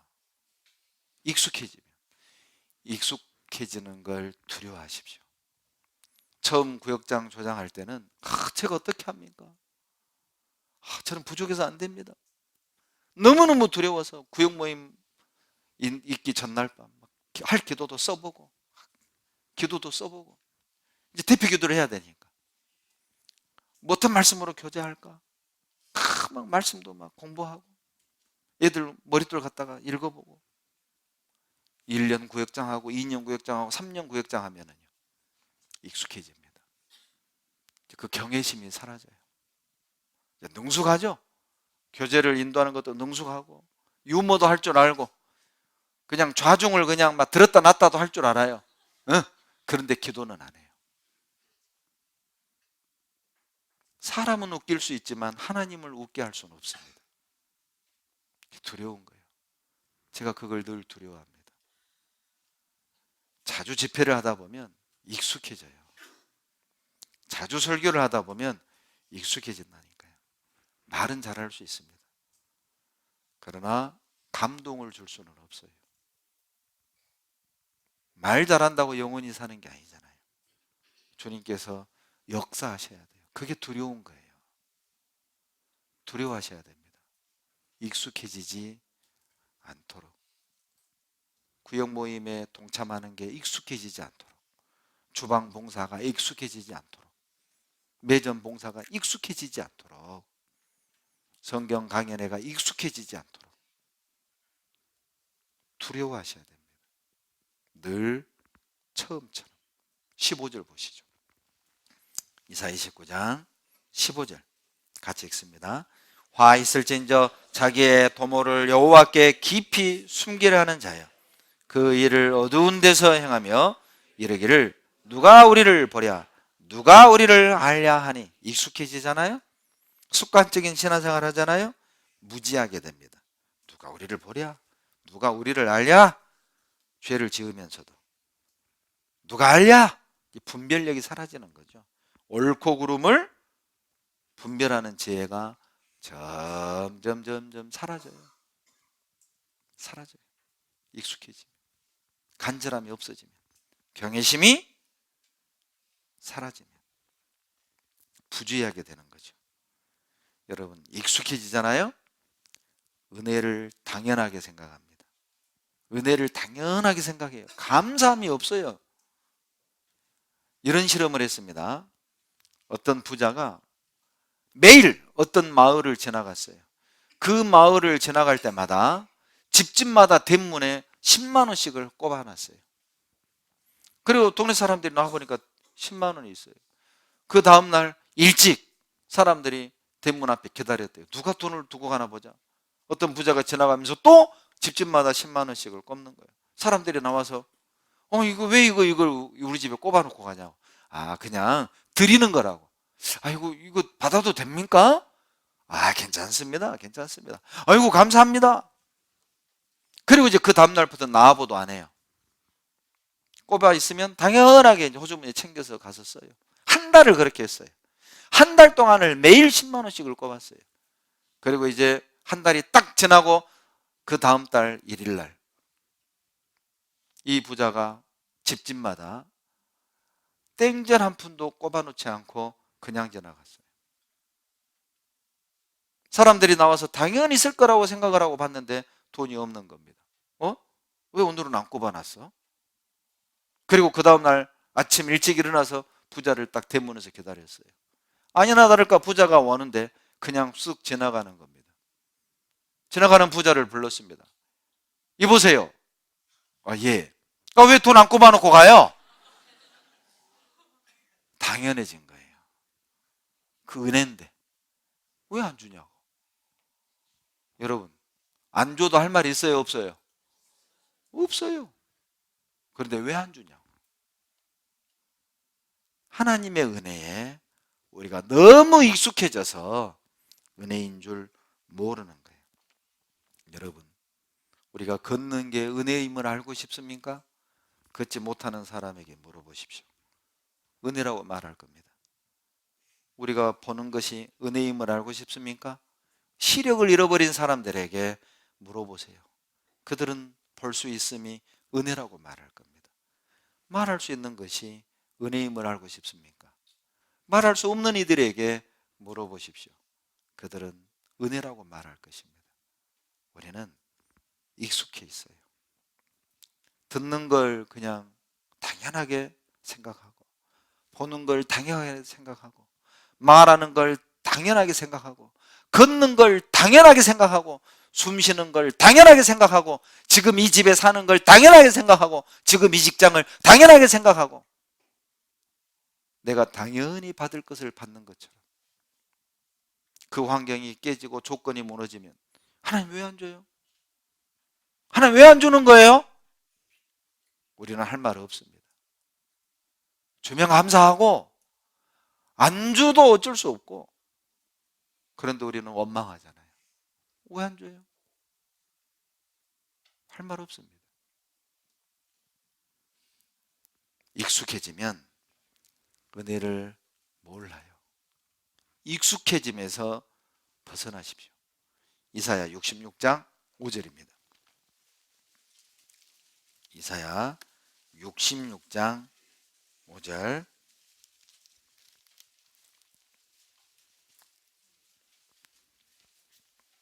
같이 읽겠습니다. 여호와의 말씀을 인하여 떠는 자들아, 그 말씀을 들을지어다. 이르시되 너희 형제가 너희를 미워하며 내 이름을 인하여 너희를 쫓아내며 이르기를 여호와께서는 영광을 나타내사 너희 기쁨을 우리에게 보이시기를 원하노라 하였으나 그들은 수치를 당하리라 하셨느니라. 여호와의 말씀을 인하여 떠는 자들아, 하나님이 원하시는 것, 그것은 말씀을 듣고 떠는 것입니다. 말씀을 듣고 두려워할 줄 아는 거예요. 습관처럼 익숙해지는 게 아니라 말씀을 듣고 두려워하는 겁니다. 떠는 겁니다.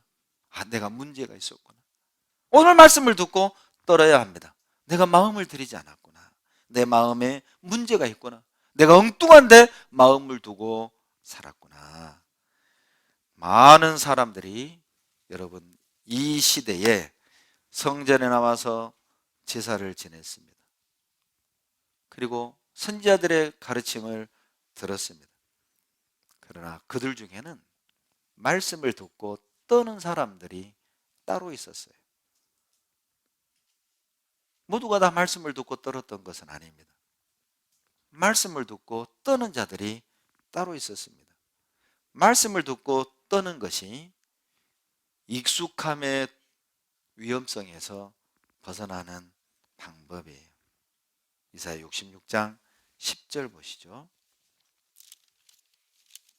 고린도전서 11장 보시죠. 고린도전서 11장 28절.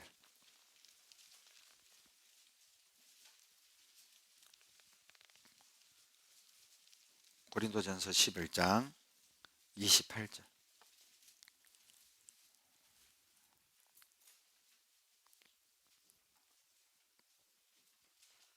같이 읽겠습니다. 사람이 자기를 살피고 그 후에야 이 떡을 먹고 이 잔을 마실지니.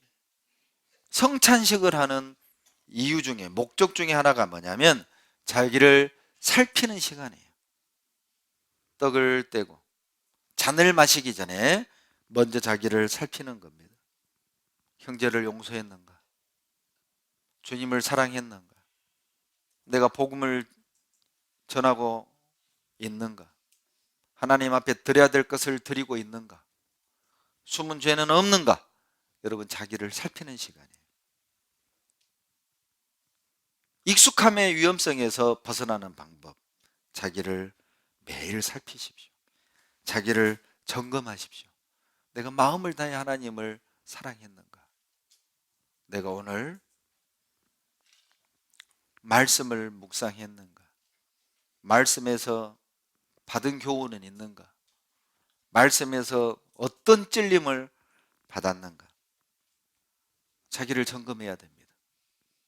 죄에 익숙해지지 않도록, 게으름에 익숙해지지 않도록, 세상에 익숙해지지 않도록 자기를 살펴야 돼요. 레위기를 보면 여러분, 제사법 상당히 복잡하죠. 제사의 종류도 다양하고 그 제사의 종류마다 드리는 제사법도 각기 다릅니다. 그거 보면은요, 참 복잡해요. 아직도 정리하라고 하면 정리하기가 어렵죠. 왜 하나님이 그렇게 제사법을 복잡하게 해놨을까요? 자기를 살피라는 겁니다. 익숙함의 위험성에서 벗어나게 하는 방법, 복잡하게 해놓은 거예요. 그러니까 제사를 드리기 전에 어때요? 내가 옷은 제대로 입었는지, 세마포는 제대로 입었는지, 관은 제대로 썼는지, 이 제사는 내장은 어떻게 해야 되는지, 무엇을 더 흔들어 올려야 되는지, 무엇은 먹고 무엇은 태워야 되는지 점검하지 않았겠냐. 이게 복잡했잖아요. 종류도 다양했고 제사의 종류마다 드리는 제물이 달랐고 먹을 수 있는 것이 정해져 있었어요. 왜 하나님이 제사법을 복잡하게 했을까요? 익숙해짐의 위험성에서 벗어나게 하는 방법이에요. 늘 두려움으로 자기를 점검하고 체크하고 확인하고 돌아보고. 레위 출애굽기 27장 21절입니다. 출애굽기 27장 21절.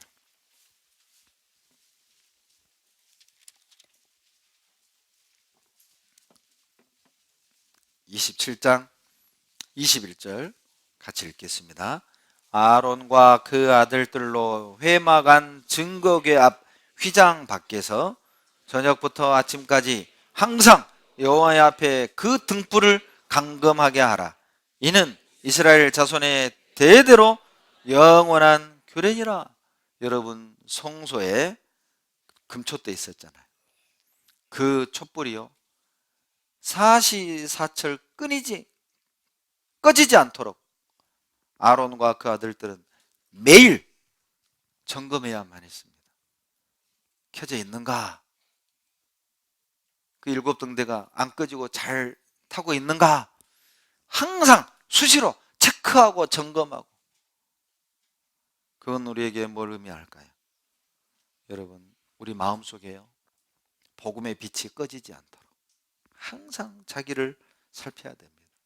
열정의 불이 꺼지지 않도록, 기도의 불이 꺼지지 않도록, 교제의 불이 꺼지지 않도록, 전도의 불이 꺼지지 않도록, 헌신의 불이 꺼지지 않도록 항상 매일 자기를 살피고 돌아보고 점검할 것을 교훈하시는 거예요. 매일 흐트러진 자신을 정돈해야 됩니다. 하루를 마감하기 전 자기를 돌아보고 매일 집안을 청소하는 것처럼 우리 마음을 청소하고 생활을 정리하면서 익숙함의 위험에서 벗어납시다. 기도하겠습니다. 사랑이 많으신 좋으신 우리 아버지 하나님, 매일의 일상 속에서 행여라도 마음이 없는 습관적인 형식적인 신앙생활을 하지 않도록 늘 자기를 돌아보고 점검해서 익숙함의 위험에서 벗어날 수 있도록 우리를 일깨워 주시기를 간절히 바라고 원합니다. 말씀을 통해서, 묵상을 통해서, 주일과 수요 말씀을 통해서, 그리고 대집회를 통해서 각 모임에 증거되는 말씀과 간증들을 통해서 익숙함의 위험에서 벗어날 수 있도록 우리를 흔들어 주시기를 간구드립니다. 그리하여 게으름의 익숙함에서 벗어나고 죄의 익숙함에서 벗어나고 세상의 익숙함에서 벗어나서 구별되어 우리의 삶을 통해 하나님께 산 제사를 드리는 저희들이 되도록 도와주시옵소서. 우리를 사랑하시는 예수님 이름으로 감사하며 기도드렸습니다. 아멘.